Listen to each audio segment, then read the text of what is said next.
AITA for mentioning my granddaughter's inheritance?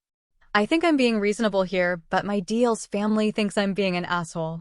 I need other opinions. As background, my 36-year-old son is married to Mary, 36. Mary has an older sister, Susan. Susan is the golden child, and the family has always viewed Mary as less than. When my son was ready to propose, he followed Mary's wishes and asked her father for permission. Her father said yes, but pointed out that there was a family tradition that had to be followed. Traditionally, the grandmother gave her wedding and engagement rings to the first granddaughter to be married. Grandma was in Florida for the winter, so he would have to wait until Grandma came back to propose. He wasn't happy but agreed. Susan found out. She pushed her boyfriend into getting engaged and let Grandma know.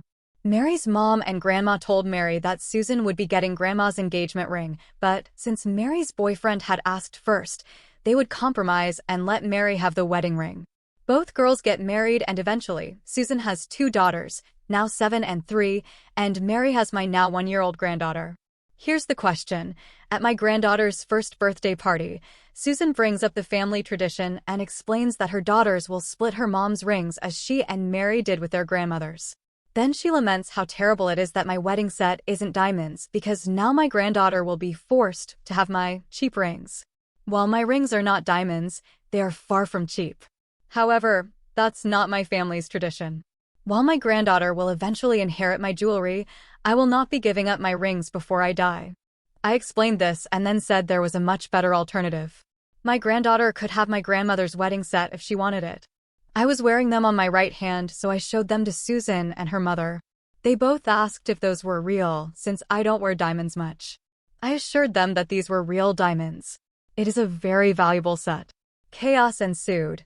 Susan and her mom think I was rude for mentioning that my granddaughter will eventually inherit much more expensive diamonds than Susan's daughters will.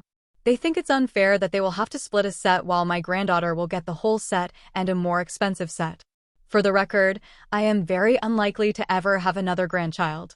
If my granddaughter were to get such a valuable gift, they think I should never have mentioned it because it would make Susan's girls jealous. I maintain I didn't bring it up.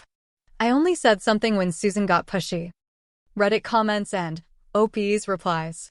Comment 1. Of course, you're all assuming that all the kids will get married and that no other kids will be born. This is a ridiculous conversation to have when these kids aren't even in high school yet. But Susan and her mother are entitled monsters who are going to demand everything from you while giving nothing. Oh, and Susan didn't find out that Mary's boyfriend had proposed. She was told. And likely advised to force the issues so that Mary didn't get the rings, or at least didn't get all the rings. NTA. OP's reply. I'm not assuming marriage. The rings go to my granddaughter. She can use them as wedding rings, fashion rings, have stones set in other jewelry, sell them, or give them away. I don't care what she eventually decides. As far as other kids, barring something incomprehensible, this will be my only grandchild. My other kids intend to stay child-free and medical issues are making it more impossible. Comment 2. Deleted message asking OP about the value of her jewelry. OP's reply. They have been appraised. The diamonds are not where the value lies. They are antique, from the turn of the last century, and designed by a then-famous jeweler. The insurance value is stupidly high, but the resale value is still pretty high. Thanks for watching the video. Please leave us a comment below with your thoughts and judgment. Also, please like, share, and subscribe to the channel for more stories.